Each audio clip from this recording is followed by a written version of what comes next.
Señor, y no mirar atrás, seguir tu caminar, Señor, seguir sin desmayar, Señor, postrado ante tu altar, Señor, y no mirar atrás, amarte solo a ti, Señor, siempre llevar tu cruz, Señor, amarte solo a ti, Señor, y hacer tu voluntad, al débil proteger, Señor, al pobre defender, Señor, tu reino proclamar, Señor,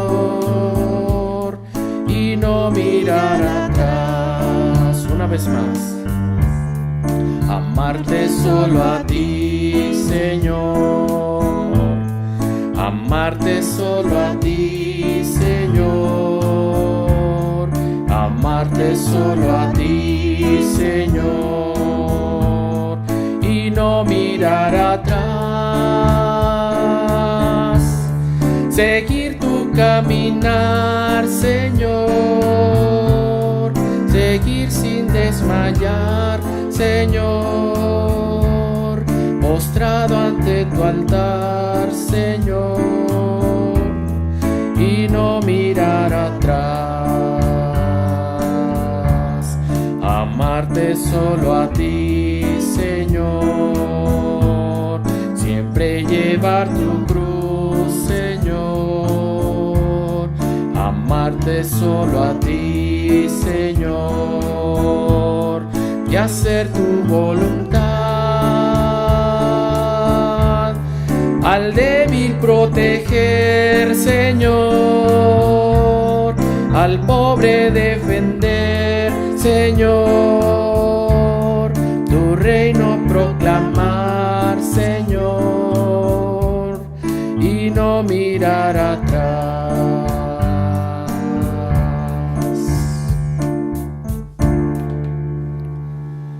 Que sea esa nuestra oración, nuestra actitud para con el Señor, amarle solo a Él y día a día seguir su caminar, y que esta también sea la gracia del Señor para con nosotros. Mis amados hermanos, gracias a nuestro Dios estamos otra vez reunidos para alabar al Señor, para aprender más de su palabra y pedirle, ¿verdad?, que a través de ella seamos transformados y podamos llevarla a cabo, podamos llevarla a la práctica en todo tiempo. ¿Y todo para qué? Para que Él sea glorificado siempre. Amén. Ahora les invito, hermanos, a que participemos activamente y vamos a leer la palabra de nuestro Dios, un versículo que nos invita a la adoración a nuestro Dios. Dice así el Salmo 71:8, todos juntos: mi boca rebosa de alabanzas a tu nombre, y todo el día proclama tu grandeza. Mi boca rebosa de alabanzas a tu nombre, y todo el día proclama tu grandeza. Esa grandeza de nuestro Dios, la cual, por medio de la cual, ¿verdad?, nos ha salvado por gracia. Y el Señor está con nosotros todos los días, en medio de la alegría, en medio de la necesidad, en medio de la enfermedad. El Señor prometió estar con nosotros todos los días hasta el fin del mundo. Entonces Él también nos ha dado todo para ejercer el amor, para ejercer esa gracia que Él nos ha dado y hacer que brille, hacer que se note la vida del Señor en nuestro corazón hacia los demás, hacia el necesitado. Y no solamente en lo físico, en lo económico, sino en lo espiritual también. Proclamar el Evangelio a toda criatura. Y el Señor nos dará todo para hacerlo. Y Él nos lleva de gloria en gloria en este tiempo.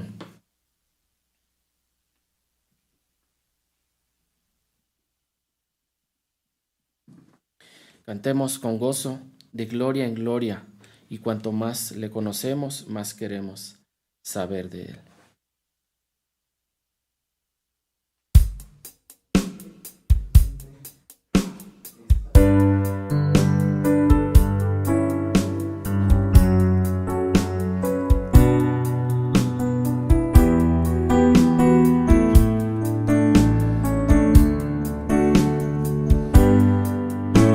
De gloria en gloria te veo, cuanto más te conozco, quiero saber más de ti, mi Dios, cual buen alfarero.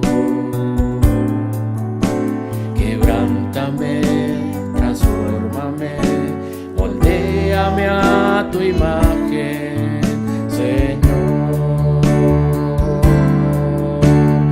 Quiero ser más como tú, ver la vida como tú, saturarme de tu espíritu y reflejar al mundo tu amor. Quiero ser más como tú, ver la vida como tú, saturarme de tu espíritu y reflejar al mundo tu amor. Una vez más. De gloria en gloria te veo, cuanto más te conozco, quiero saber más de ti, mi Dios, cual buen alfarero. Quebrántame, transfórmame, moldéame a tu imagen, Señor. Quiero ser más como tú, ver la vida como tú, saturarme de tu espíritu y reflejar al mundo tu amor. Quiero ser más como tú, ver la vida como tú, saturarme de tu espíritu y reflejar al mundo tu amor,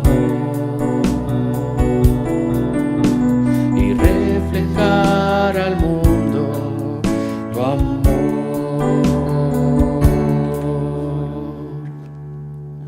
Esa es nuestra oración, nuestro clamor al Señor, que Él nos transforme conforme a su palabra, que es vida eterna. Y es la invitación a que andemos en este camino, en el camino de la verdad. Y si vamos a ser transformados, si vamos a ser saturados con ese amor, lo tenemos que demostrar. Dice la palabra de nuestro Dios, primeramente, a los hermanos de la fe. Y no es exclusivo, sino que primeramente, pero también tenemos que reflejar, como dice este último canto, reflejar al mundo su amor. Y vamos a cantar para alabar a nuestro Dios y para aprender que debemos amarnos con un tierno y con un puro amor. Un amor entre hermanos que viene de esa gracia de nuestro Dios y podemos reflejarlo a los demás.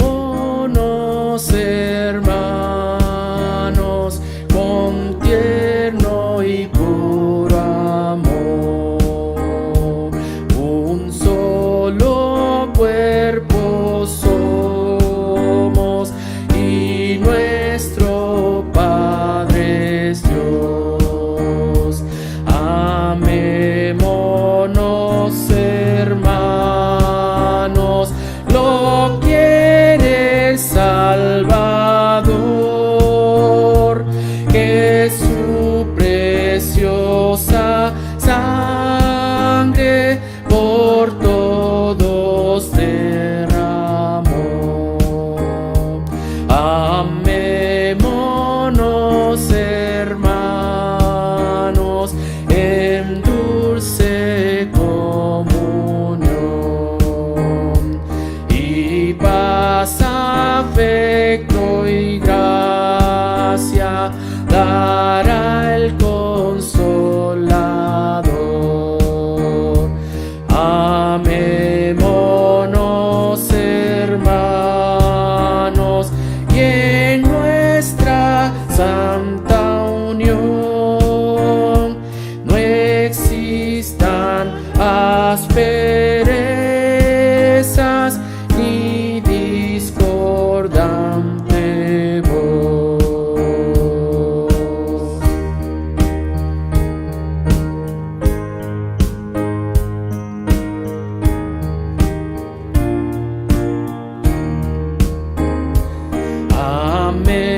Amémonos, hermanos, y al mundo pecador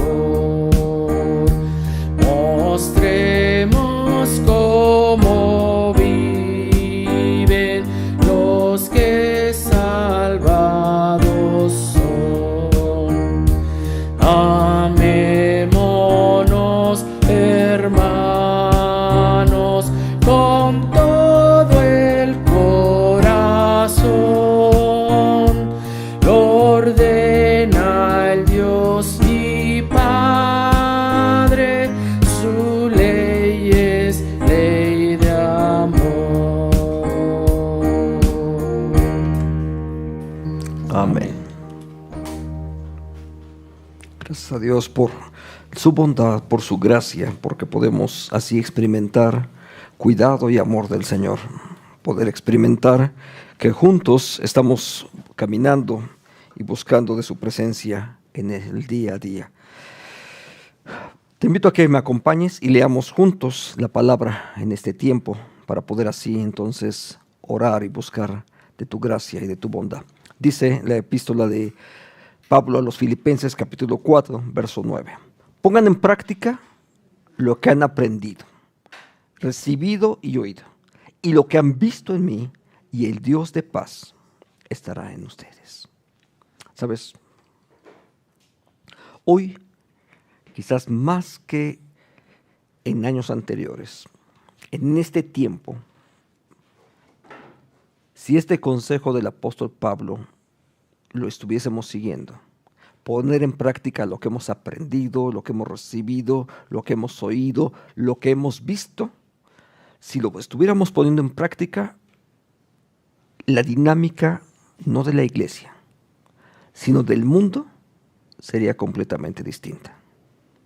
Estamos pasando por momentos difíciles, nos quejamos del incremento de las ideologías de género, nos quejamos del incremento de la pornografía, nos quejamos de la violencia, nos quejamos de una serie de cosas que están en todo alrededor de nuestra sociedad.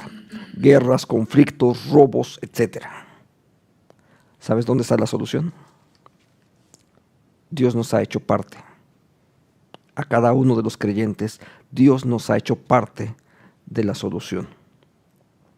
Lo que ha ocurrido es que algunos simplemente seguimos en el culto, pero no hemos puesto en práctica lo que hemos aprendido, lo que hemos recibido de parte del Señor, que no solamente es gracia, salvación, sino dones, talentos, recursos que Dios nos ha dado y que no los estamos poniendo en práctica para la vida de la sociedad donde nosotros vivimos.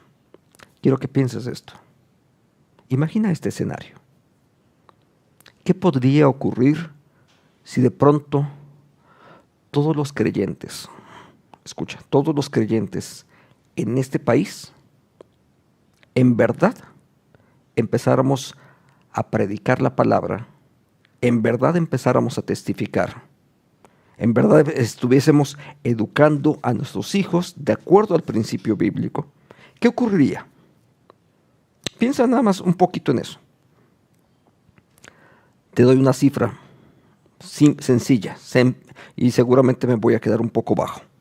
¿Qué pasaría si de pronto en este país 15 millones de personas, 15 millones de personas, simplemente empezáramos a decir, no voy a dar ningún soborno? ¿Qué pasaría si 15 millones de personas empezáramos a actuar? Ok, esos son a lo mejor dices, pero es que es muy lejos eso. Ok, dejemos ese escenario. Pero piensa todo eso que podría significar. Vamos a un escenario más corto. ¿Qué te parece si en una congregación local, 20 personas, de esas congregaciones pequeñitas, 20 personas, si esas 20 personas empiezan a predicar en ese lugar, animar, compartir para sus vecinos y sus amigos? Es muy sencillo lo que voy a decir, porque 20 personas, seguramente cada una de ellas tiene, ¿qué te gusta? Mínimo 10 contactos, 10 personas a las que puede invitar, en los cuales puede influenciar. ¿Sí? Si 20 personas pueden influenciar a otras 10, estamos hablando de 200 personas sin muchas dificultades. Y estoy hablando de números pequeños realmente. Ahora quiero que veas esto. Y eso ocurre en todas las cosas. Si en este momento ahí tenemos, por ejemplo, tengo aquí en este momento 21 personas, 22 personas conectadas en este momento. Y unos cuantos más en el Face. No sé exactamente cuántos somos en este momento conectados.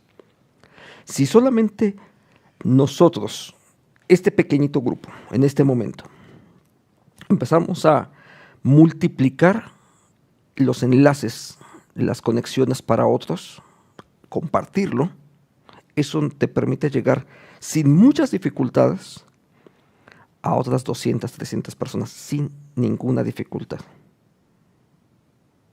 ¿Sabes? Necesitamos orar por esto que un día el apóstol Pablo le recomendó a la iglesia de Filipos. Y debo decir que incluso la iglesia de Filipos, la de Tesalónica, fueron iglesias grandemente bendecidas, que no eran tan grandes, pero que lograron alcances enormes. ¿Sabes por qué? Por lo que está justamente en este texto. Pongan en práctica lo que han aprendido, lo que han recibido, lo que han oído, lo que han visto de mí, y el Dios de paz estará con ustedes. Queremos experimentar paz, bendición para nosotros, para nuestra familia, para el entorno donde vivimos. La solución no está lejana. Dios nos la ha puesto fácil. Está en los recursos que Dios ya nos dio y que los tenemos que poner en práctica. Acompáñame y oremos. Dios nuestro, queremos pedir perdón, Señor, porque hemos escuchado muchos sermones, pero no los hemos puesto en práctica. Hemos leído muchas veces tu palabra, Señor, pero no la compartimos. Se queda como una experiencia personal. Y es bueno porque nos edifica. Pero tenemos que pedir perdón, porque tu palabra no solamente fue para que la recibiésemos y nos bendiga, sino para que también, siendo bendecidos, podamos ser medios, instrumentos tuyos para bendecir a otros. Nuestro país y el mundo, Señor, está atravesando por enormes problemas, Señor. Y queremos experimentar paz y bendición, Señor. Pero tú nos has ya bendecido y tú nos has dado la oportunidad de ser parte de la solución cuando nosotros ponemos en práctica lo que tú ya nos has dado. Cuando lo ponemos en práctica, Señor, tú nos permites ser instrumento de bendición para otros. Porque cuando predicamos y vivimos tu evangelio, entonces hay familias que no tienen problemas acerca de las ideologías de género, porque están viviendo de acuerdo a tu palabra y porque la presencia tuya, Señor, es la que fluye en cada uno de los creyentes. Cuando como padres estamos educando a nuestros hijos, cuando a modo de trabajadores, Señor, estamos siendo fieles en el trabajo que nos han encargado, Señor. Cuando hacemos todo eso, Padre, también tú nos permites experimentar más de tu gracia y más de tu bendición. Dios y Padre nuestro, tú conoces la forma de vida que cada uno de nosotros tenemos y conoces las maneras de cómo tú te sigues manifestando en nuestras vidas. Hay muchísimas personas que hoy en día tienen conflictos de identidad, tienen conflictos acerca de su manera de vivir, tienen a veces no solamente conflictos personales internos, Señor, sino que muchos de ellos se traducen hacia la violencia, hacia la búsqueda de drogas, etcétera, Padre. Y una gran cantidad de conflictos que se generan en todos los niveles, Padre. Pero Dios y Padre, tú nos pusiste en este mundo para que fuésemos sal y luz de este mundo.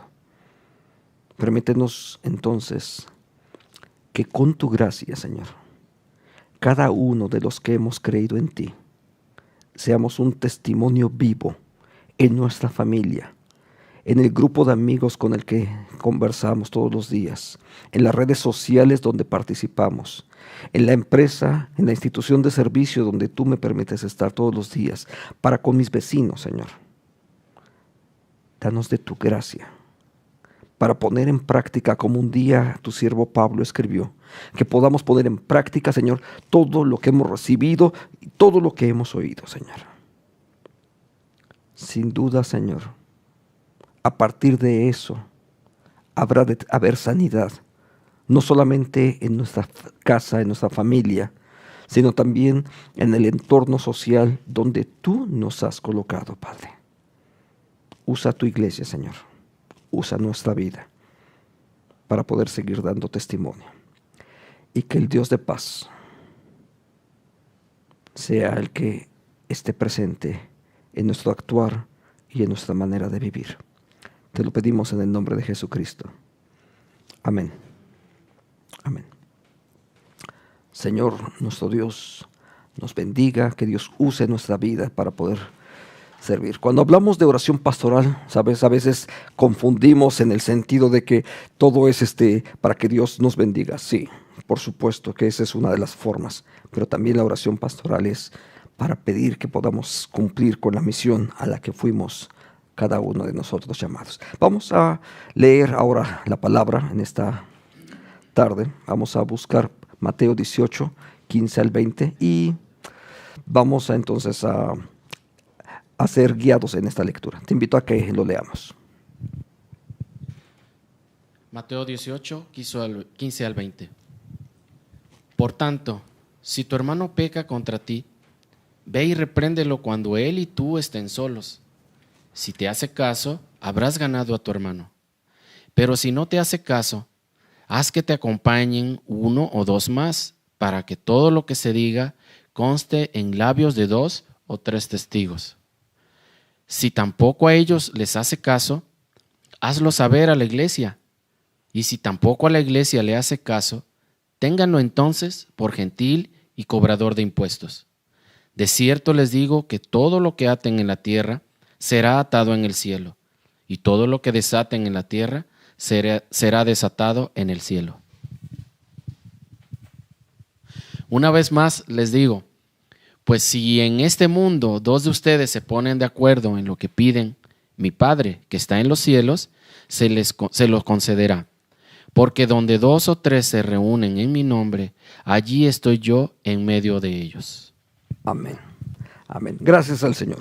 Gracias a Dios por este precioso pasaje. De verdad que siempre es un pasaje muy, muy interesante. Y hoy vamos a hablar sobre las disciplinas de la iglesia. Yo sé que la palabra disciplina puede sonar un poco fuerte para más de uno, que piensan que la idea de la disciplina siempre es algo coercitivo, de corregir. Es más, hay muchos pasajes que de pronto a los pastores y a algunas familias les encanta eso de tener la vara de la corrección. Algún día tendremos que hablar acerca de eso, porque si pudiera yo decirlo, déjame hablar nada más de un minuto acerca de eso. La vara de la corrección en el entorno del Antiguo Testamento, porque allá está en el libro de Proverbios, es el nivel máximo de disciplina que puedes aplicar. Ese es el nivel máximo. No se trata de tundir a tu hijo a palos. ¿Por qué es el nivel máximo? Porque en la época en la que eso se generó, un padre podría legítimamente matar a su hijo por desobediente. Entonces tenemos que aprender a leer el texto en su propio contexto, en el momento en que fue originado. Pero ese no es el tema de hoy. Bien, vamos al tema de hoy, las disciplinas de la iglesia. Y vamos a empezar con esto. Se trata de una vida ordenada. La palabra disciplina no simplemente se trata de corrección. Mucha gente de pronto lo aborda desde esa dinámica como si se tratara simplemente de corrección y de imprimir castigo. Ojo, corrección tampoco es lo mismo que castigo. Esos son asuntos completamente diferentes, pero muchísima gente los confunde. Entonces, la vida ordenada tiene que ver con una vida disciplinada, y eso es precisamente, déjame usar algunos de esos conceptos generales. Por ejemplo, cuando se habla acerca de las disciplinas del deporte, que implica un joven que se levanta temprano, se alimenta bien, que corre, que hace ejercicio, etcétera, y mantiene una vida disciplinada. Eso tiene que ver con la vida disciplinada. Entonces, las disciplinas tienen que ver con orden. Y el orden, déjame ponerlo en términos de algún autor clásico del protestantismo, dice, el orden en contraste con el desorden social, cultural, etcétera, que existe en nuestro planeta. Entonces, la vida cristiana se debe de caracterizar por una vida disciplinada. ¿Qué es lo que implica eso? Bueno, es precisamente lo que vamos a abordar más adelante. Oremos. Dios nuestro, guíanos tú, Señor, porque la forma en cómo hemos de honrarte, Padre, sin duda tiene que ver con poner en práctica lo que tu palabra nos enseña, Señor. Pero para eso necesitamos, Padre, la guía de tu Espíritu. Así es que, Dios y Padre, permítenos al momento de exponer tu palabra, poder ser guiados por ti. Que seas tú, Señor, el que habla a nuestro espíritu. Que no sean nuestras palabras, sino lo que tu texto, lo que tu Espíritu dice a tu iglesia, Señor. Así como un día tu siervo Juan escribió, el Espíritu dice a la iglesia, y esa es la razón por la cual nosotros estamos aquí. No es la palabra de un predicador. Necesitamos que sea lo que el Espíritu dice a tu iglesia. Te lo pedimos en el nombre de Jesús. Amén. Una vida disciplinada. Eso es lo característico de la vida de los discípulos. ¿Por qué? Pero tenemos que ubicar esto. Una vida disciplinada no es lo mismo que una vida llena de reglas. Las reglas que se establecen realmente tratan de tener ciertos límites, y la Biblia no trabaja realmente con límites exactamente. No dice, esto está permitido, esto no está permitido, y dentro de ese cuadrito es donde tú te puedes mover, y si te sales, entonces ya quebraste las líneas rojas, alguien diría, hoy en día, y entonces eso ya es pecado. No, la Biblia no plantea eso exactamente. Realmente alguien podría, y uno lo sabe, déjame usar un ejemplo en México.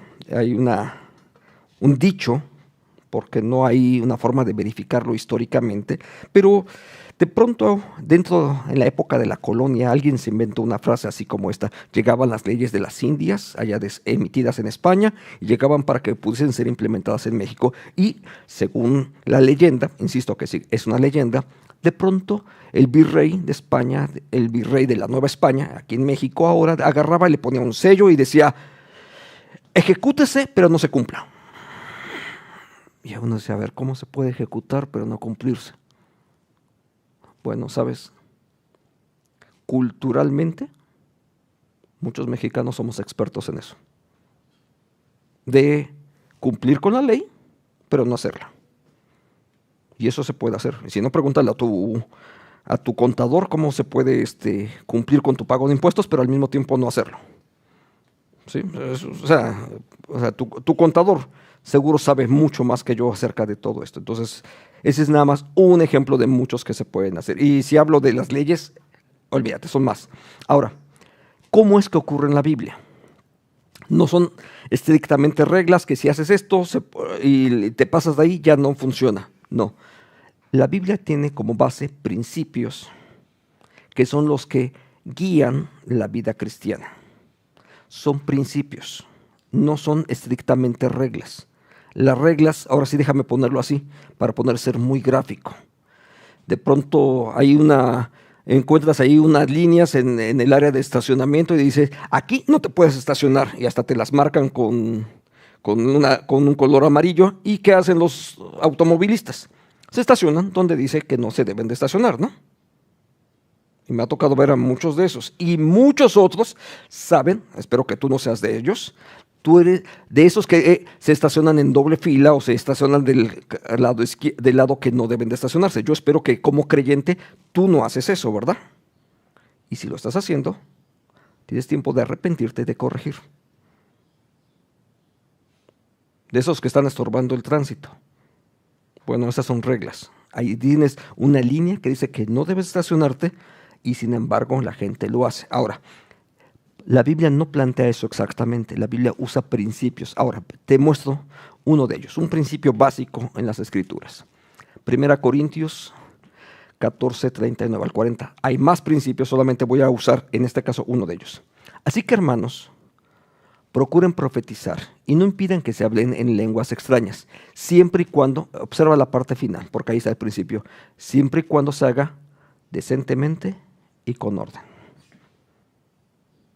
El entorno del pasaje obviamente habla de la predicación, pero el principio que se haga siempre y cuando todo, ese todo, ya nos involucró a todas las cosas, precisamente que se haga decentemente y con orden. Ahí tienes el principio. Ahora, empecemos a desmenuzarlo un poquito para poder ver qué es lo que implica.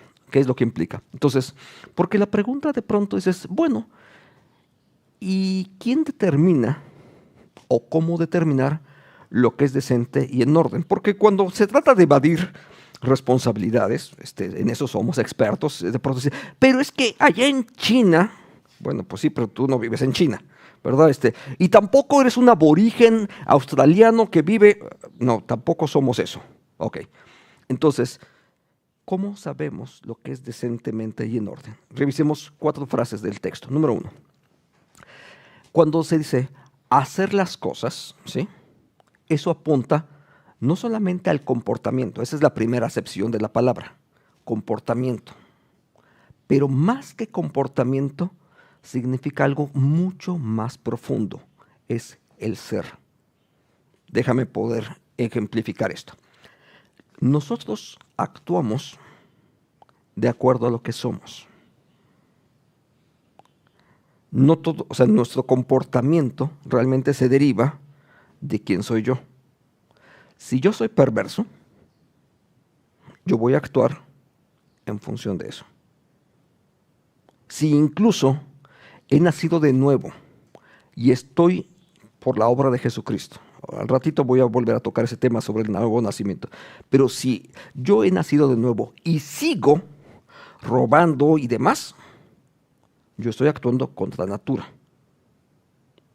Porque el nuevo ser que Dios me ha dado, que tiene que ver con la presencia suya por su espíritu en mi vida, entonces, contra natura, estaría yo robando, mintiendo, etc. ¿Sí? Entonces, ¿por qué la gente hace algunas cosas? Porque eso somos. Finalmente, somos aquello, mejor dicho, actuamos de acuerdo a lo que somos.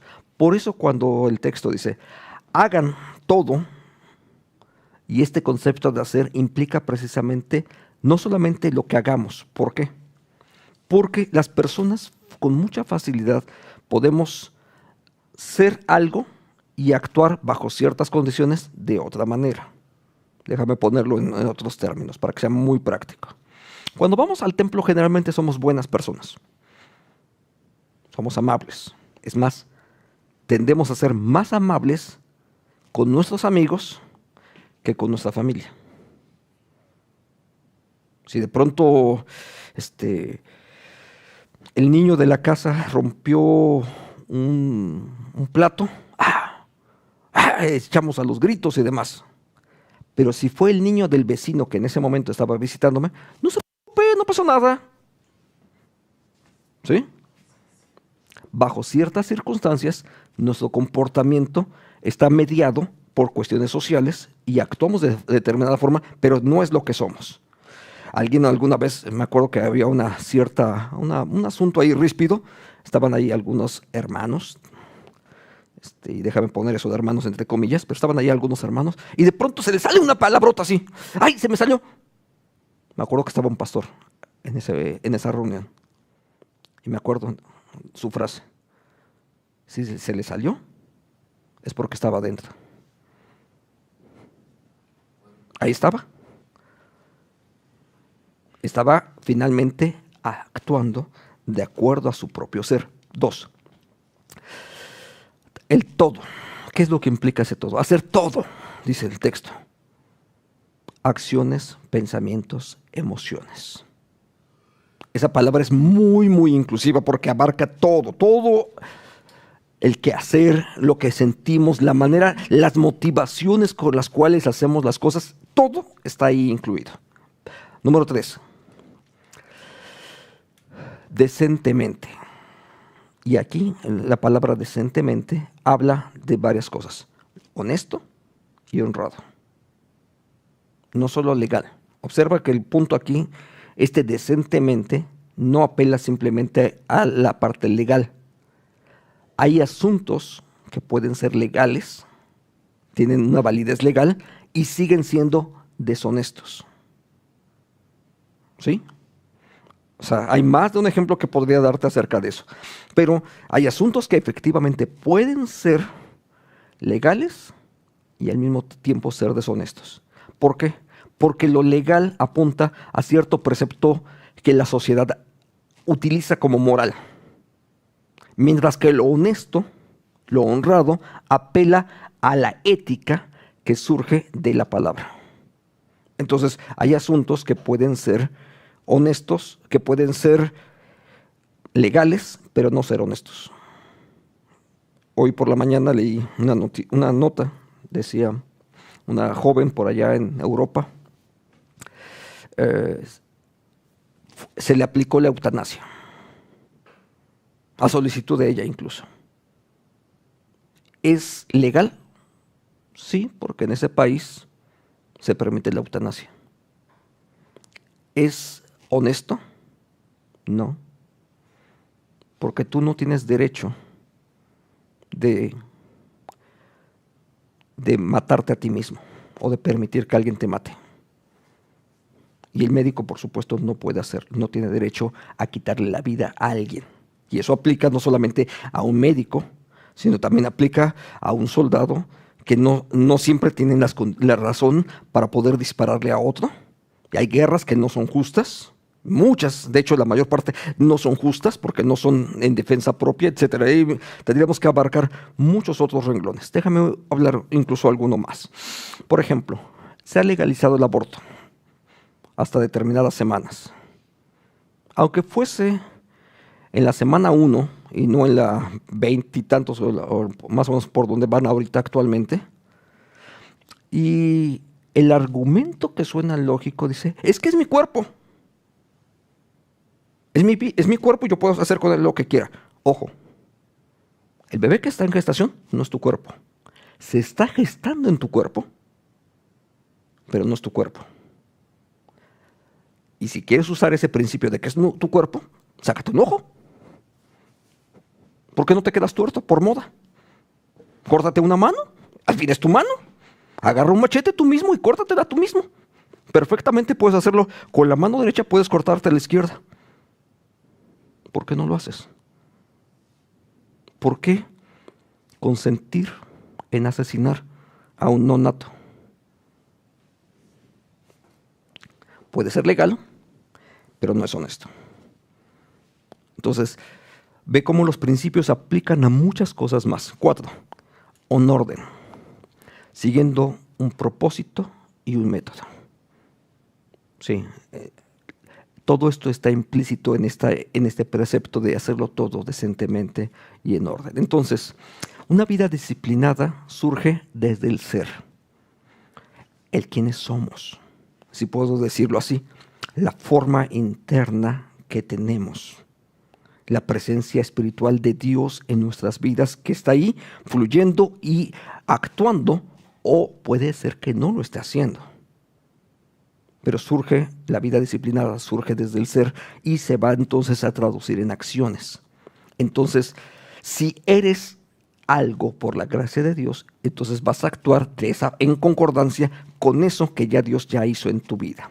Entonces, se trata esta vida disciplinada en ser concordantes con la voluntad de Dios. De forma muy, muy simple es eso, que nuestra vida concuerda con la voluntad de Dios. Así entonces, una de las maneras de cómo hablamos de una vida disciplinada es precisamente el discipulado. Y discipulado implica no solamente enseñanza, sino formación. Por cierto, incluso hay cosas que podemos enseñar, pero que no necesariamente aprendemos. Sí, hay un montón de cursos que he tomado, pero no necesariamente los he aprendido porque no los estoy poniendo en práctica. Entonces, quiero mencionar nada más, cuando hablamos de discipulado, eliminar de antemano 3 temas que pueden suplantar el discipulado. Y voy a hablar explícitamente del discipulado cristiano, pero que en muchas ocasiones los confundimos. Número 1, voy a usar la palabra a modo de acróstico, la palabra ara, para que lo recuerdes con mucha facilidad. Número 1, el autocontrol. La vida disciplinada no es lo mismo que un autocontrol. Mucha gente, y ahí déjame recurrir a alguno de los modelos más comunes. El alcoholismo, la farmacodependencia. Yo lo puedo controlar cuando yo quiera. No es cierto. No es cierto. Es más, algunos simplemente cambian un vicio por otro. Dejan el alcohol por el tabaquismo. Algunos más light cambian el alcohol por un dulcecito y siempre están con la boquita llena de dulces. ¿Sí? ¿Hay autocontrol? No. Y la realidad es de que con mucha facilidad perdemos el control. Cuando estaba hace muchísimos años atrás, me acuerdo que de pronto alguien hizo una promesa ahí en la empresa, en la fábrica donde trabajaba. Me acuerdo que eran 2 muchachos, porque tenían un problema de alcoholismo, decían, no, nosotros fuimos a hacer una promesa a la Virgen de que no vamos a tomar alcohol durante 1 año. Religiosamente, todas las semanas compraban una botella. Todas las semanas, 52 botellas. Para cuando termine nuestra promesa. Dice uno, a ver. Yo me acuerdo, eran mis compañeros de trabajo. Dice, ¿qué parte no entendieron estos amigos? ¿Cuál es el caso? Claro, hay algunos otros que se atravesó un cumpleaños de alguien, pues van ahí con el padrecito y le piden una dispensa durante ese fin de semana, ¿no? Es absurdo. Simple y llanamente, ¿no? Otra, las reglas. Aquí hay muchas. Se establecen reglas para absolutamente todo. Lo que se permite, lo que no se permite, la forma de vestir y demás. El otro día vi a un joven por ahí mandar un material, dice, esos son los pantalones que usan los cristianos. A ver,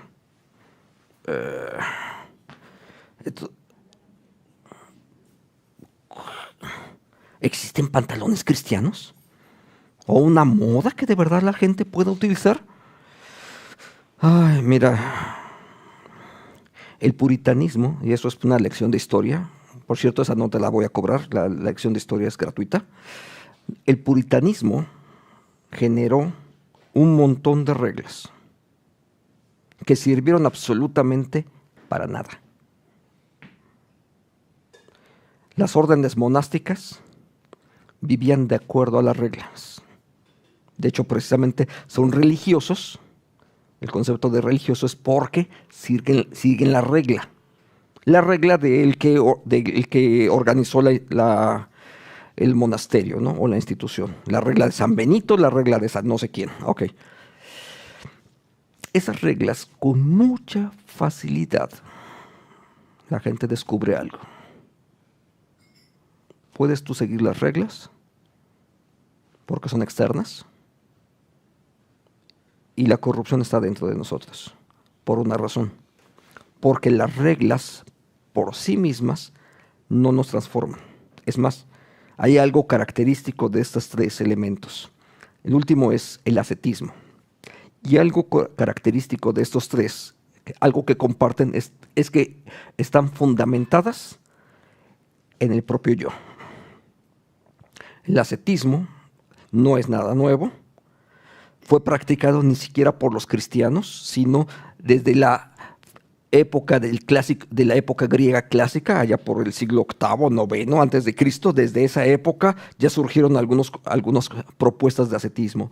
Algunas de ellas incluso tú las conoces, las vas a escuchar precisamente cuando viene la época de las Olimpiadas. Mente sana y cuerpo sano, ¿sí?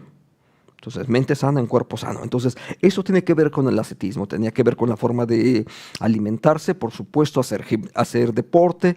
Por cierto, el gimnasio no era donde iban a hacer deporte, sino donde iban a filosofar.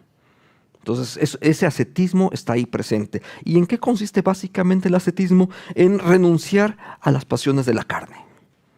Y no necesariamente no es porque se haya vuelto veganos, como hoy en día de pronto ocurre, ¿no? Que por cierto también tiene sus complicaciones, algunas complicaciones el hacerse vegano.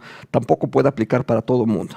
Ahora, no es en ese sentido de la carne, sino en el dualismo, donde como que carne y espíritu son dos asuntos distintos, y lo que hay que hacer para que el espíritu crezca y se fortalezca es que hay que fustigar a la carne. Entonces, ¿cómo vamos a fustigar a la carne? Pues a veces con dietas, con ayunos, etcétera, para fustigar a la carne, que la carne no me domine.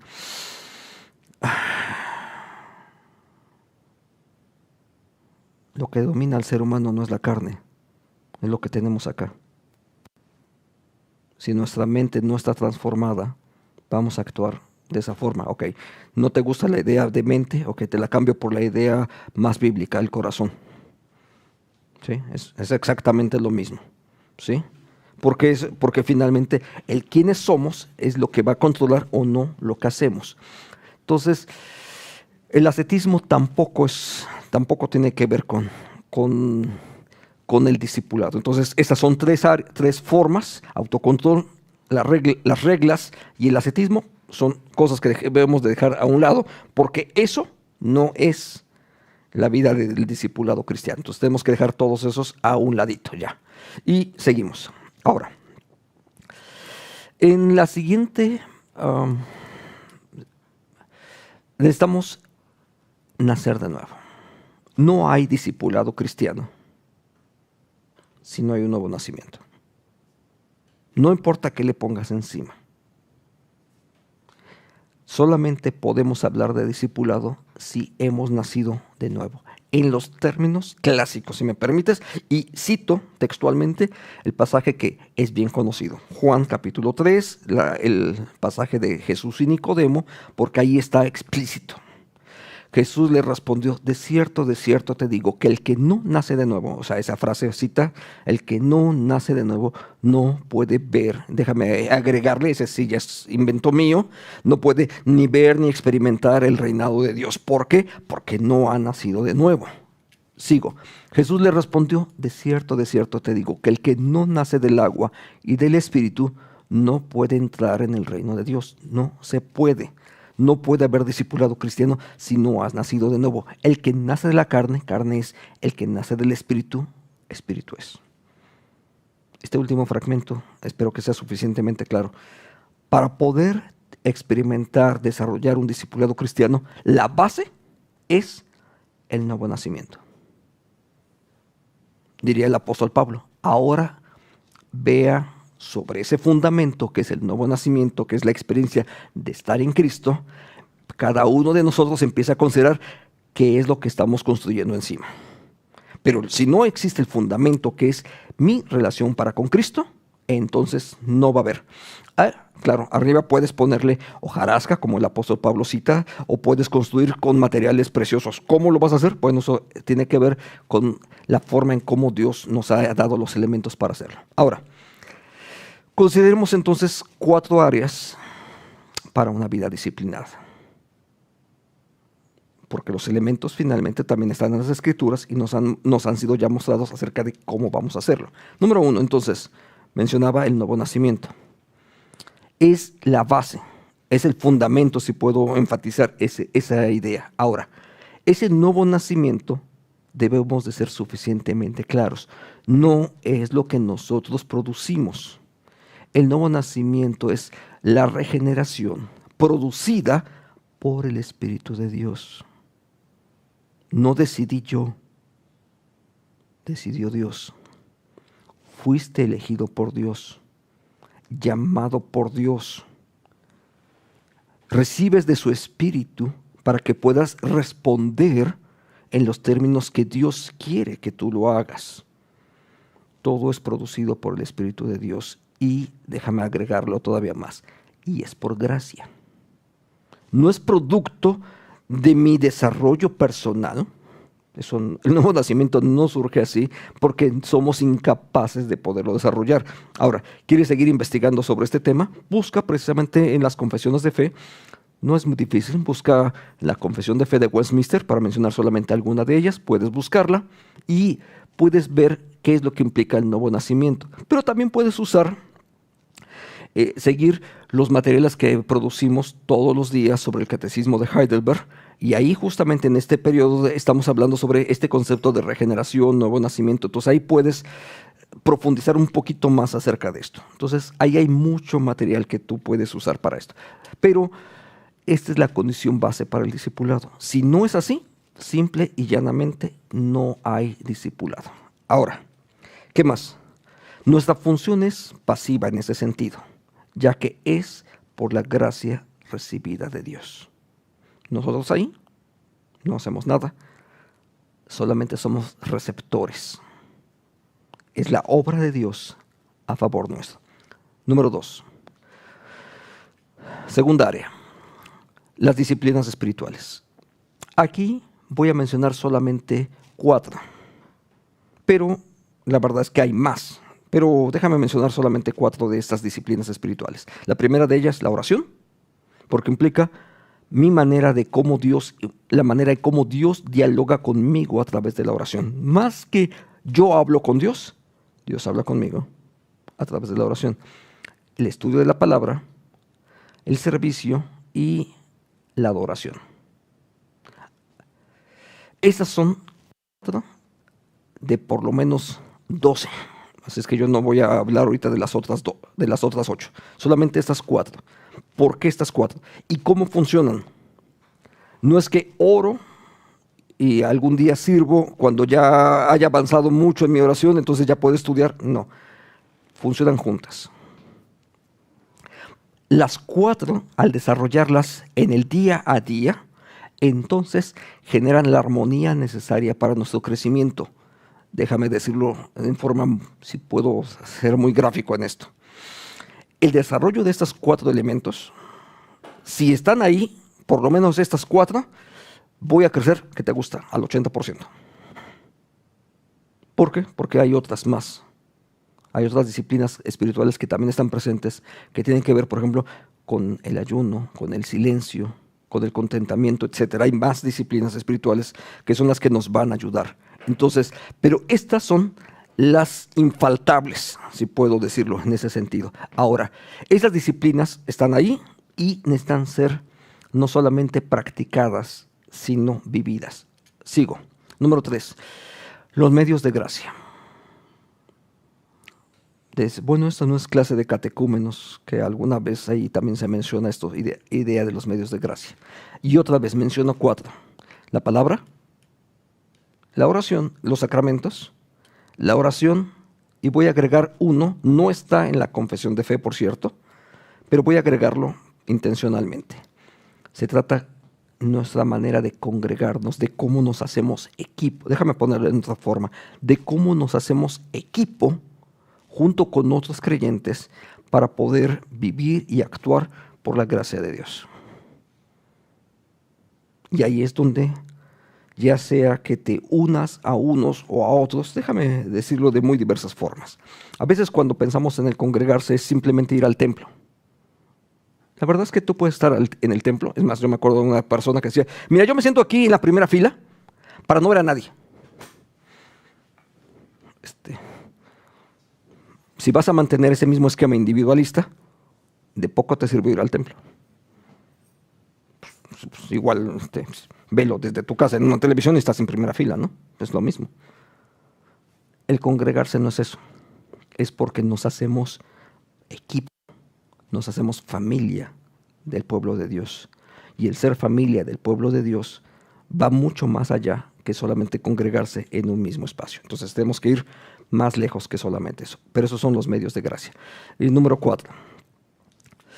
La disciplina en la iglesia. La disciplina de la iglesia tiene dos grandes acepciones. La primera de ellas, de la que hemos estado ya hablando un poco, es sobre la parte formativa para el discipulado.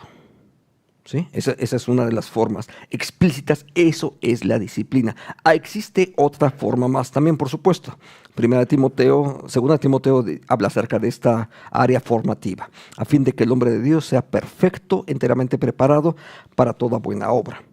La otra área que tiene que ver con la corrección es precisamente corregir a los que se han desviado de la fe. Ojo, es, si me permites decirlo en términos más coloquiales, es devolverlo al camino, regresarlo al redil, si me permiten decirlo en esos términos. No es simplemente castigar, eso no es disciplina. Se trata de llevarlo otra vez a la fe. ¿Por qué? Pues porque se ha desviado, porque su práctica, sus conductas que están haciendo muestran que se ha olvidado de alguna manera de Dios. ¿Y qué es lo que tenemos que hacer? Con muchísimo amor, con firmeza, devolverlo a donde debe de estar. Ve lo que dice las Escrituras. Hermanos, si alguno de ustedes se ha apartado de la verdad y otro lo hace volver a ella, observa la idea, es que regrese a la verdad, ¿sí? Y otro lo hace volver a ella, sepan que el que haga volver al pecador de su mal camino, otra vez la idea de regresar al camino, lo salvará de la muerte. ¿Por qué? Porque si él continuara en ese tránsito equivocado, va a terminar con más graves problemas. Entonces, ¿de qué se trata? Que pueda regresar al rumbo, al camino que Dios le llamó. 4. Y entonces cubrirá gran cantidad de pecados. ¿Te das cuenta cuál es la disciplina? Es que allá en la iglesia donde asisto simplemente me castigaron. Es que no han entendido incluso cuál es el concepto de disciplina. Y bueno, habrá oportunidad de que también tu pastor y los ancianos también crezcan en esta área. Bien, y sigo. La fe es también un ejercicio comunitario que desarrolla como iglesia. Empieza en lo individual, porque Dios trata individualmente con cada uno de nosotros. Pero de pronto nos sumamos con otros creyentes. ¿Para qué? Pues para hacer lo que las Escrituras dicen, que nos tengamos en cuenta los unos a los otros a fin de estimularnos al amor y a las buenas obras. ¿Sí? ¿Cuáles? Aquellas que el propio Espíritu de Dios produce en nuestra propia vida. Y eso es producto también del discipulado. ¿Para qué es todo esto? Para reflejar el orden de Dios. Ese es el objetivo final, ¿no? Reflejar el orden de Dios. La vida de cada creyente modelado a la imagen de Dios y actuando para su gloria es algo que destaca en medio del mundo acostumbrado al desorden y a la anarquía. En un mundo donde cada quien lo que se le ocurre, va a haber un contraste cuando como creyentes vivimos de acuerdo al modelo de Dios. Y cuando lo hacemos de forma comunitaria, todavía más vamos a poder enfatizar esas mismas ideas. Así es que cuando se trata de una comunidad de creyentes que está viviendo bajo esa impronta de vivir de acuerdo al modelo de Dios, ellos se constituyen entonces en un signo tangible de la gracia de Dios en este mundo, donde quiera que estemos. Ni siquiera tienes que cruzar el planeta para ir a hacer misión a otro lado. Ahí mismo te conviertes en un testigo de la obra de Dios, actuando a favor de otros. No solamente para los que son creyentes. Quiero que recuerdes esto. El texto dice mayormente a los que son de la fe, pero no dice de ninguna manera que sea exclusivo para ellos, sino ellos son de alguna manera privilegiados, incluso porque forman parte de la misma comunidad donde estamos. Entonces, ¿de qué se trata? Actuar por gracia es para mostrar el amor de Dios a otros que están en derredor de nosotros, que están en derredor. hay mucha gente en derredor nuestro que necesitan experimentar del amor de Dios. ¿Cómo lo van a hacer? A través de hombres y de mujeres transformados por el Espíritu y que actúan ahora de acuerdo a ese proyecto de Dios. Y entonces se convierten en un foco atractivo que brilla en medio de la oscuridad. ¿Recuerdas el Evangelio de Juan, capítulo 1? La luz en las tinieblas resplandece. ¿Te acuerdas de eso? Pero sabes, Dios nos puso para eso, para hacer luz en medio de las tinieblas. Y Jesús, cuando habló acerca de la luz, de esa metáfora de la luz, dice, y la luz se pone en alto, no se esconde, para que pueda alumbrar y cumplir entonces con su propósito. Y si en eso nos estamos desgastando, sí, pero estamos desgastándonos para que Dios sea glorificado. Y mucha gente pueda experimentar bendición a partir de todo ello. Porque nos encontramos, cuando estamos viviendo así, nos encontramos que la gracia y la misericordia de Dios actuando de un modo libre en las relaciones entre los que son de la fe. Precisamente es la gracia de Dios fluyendo por todos lados en medio de esa pequeña comunidad y generando, si me permites así, como si se tratara de una red neuronal donde un punto con otro están conectados y se generan una multiplicidad de conexiones, pero son multiplicidad de conexiones para generar gracia y misericordia. ¿En dónde? En donde Dios nos ha colocado. Entonces, la disciplina de la iglesia nos lleva justamente a todo eso. Empieza, por supuesto, con un proceso de discipulado. Quiero terminar con un versículo que ahorita vamos a ver. Al mismo tiempo, ellos sirven, esa es la motivación, está por cierto también en las Escrituras, por amor a Cristo, a su comunidad. No es obligación, sino motivados por la gracia, sirven por amor a Jesucristo. Pablo lo escribió, de hecho, en esos mismos términos. Y termino con esta cita, segunda a los Corintios 4, 5 y 6. No nos predicamos a nosotros mismos.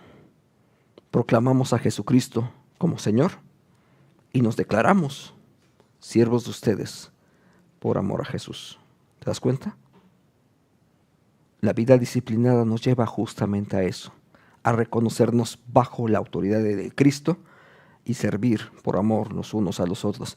Porque Dios, que mandó de las tinieblas que surgiera la luz, es quien brilló, no nosotros, brilló en nuestros corazones para que se revelara el conocimiento de la gloria de Dios en el rostro de Jesucristo. Es Dios el que lo hace. Fuimos llamados a tener una vida disciplinada.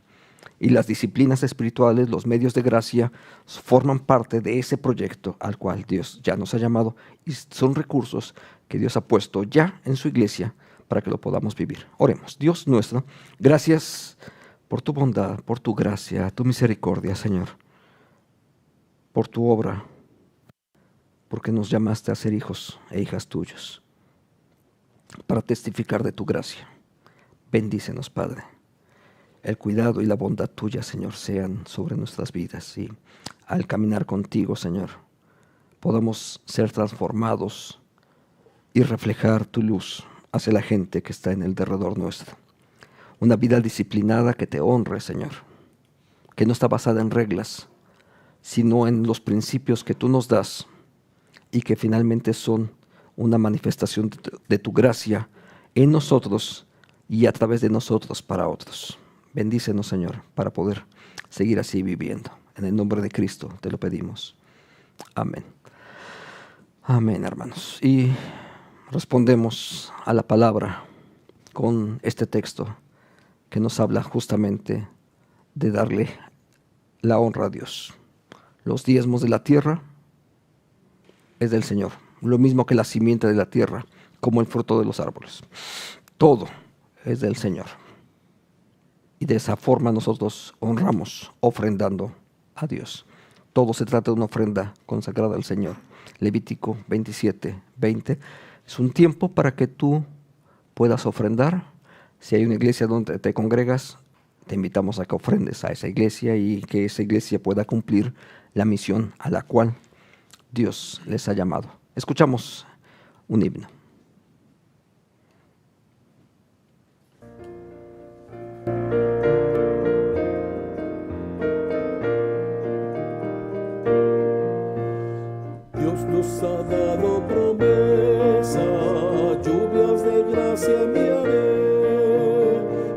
lluvias que os den fortaleza, gran bendición os daré. Lluvias de gracia, lluvias pedimos, Señor. Mándanos lluvias copiosas, lluvias del Consolador. Cristo cumplió su promesa del Santo Consolador. Danos paz y pureza para su gloria y honor. Lluvias de gracia, lluvia pedimos, Señor. Mándanos lluvias copiosas, lluvias del Consolador. Muestra, Señor, al creyente todo tu amor y poder. Tú eres de gracia la fuente, llena de paz nuestro ser. Lluvias de gracia, lluvias pedimos, Señor. Mándanos lluvias copiosas, lluvias del Consolador.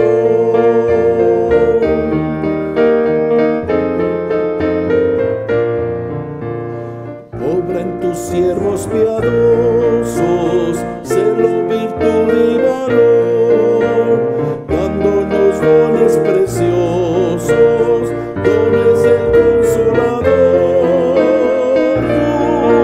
Lluvias de gracia, lluvias pedimos, Señor. Mándanos lluvias copiosas, lluvias del Consolador. Amén. Amén. Amén. Gracias a Dios porque Dios siempre nos ha bendecido y por su gracia podemos nosotros experimentar más. Que el Señor siga bendiciendo nuestras vidas y te invito a que oremos. Dios nuestro, gracias por este tiempo que nos das. Gracias por la vida de tus hijas, de tus hijos que han participado de este estudio. Bendecimos, Señor, tu nombre. Gracias por cada uno de ellos. Oramos para que tu palabra, Señor, sea la que haga el efecto en nosotros. Como hace un rato atrás oramos, Señor, que pongamos en práctica todo lo que hemos aprendido y recibido de parte tuya. Que lo podemos llevar, Señor, cada uno de nosotros en el escenario donde tú nos has colocado para poderlo vivir y practicar. No nos dejes, Señor, quietos, contentándonos simplemente con escuchar. No solamente oidores, como tu palabra lo enseña, sino hacedores de tu palabra. Que tu nombre, Señor, sea glorificado, tu pueblo bendecido. Que la gracia del Señor Jesucristo, el amor de Dios y la comunión del Espíritu sean sobre este pueblo. Amén y amén. Dios nos bendice, hermanos. Si Dios nos da gracia, nos vemos el próximo miércoles. Hasta pronto.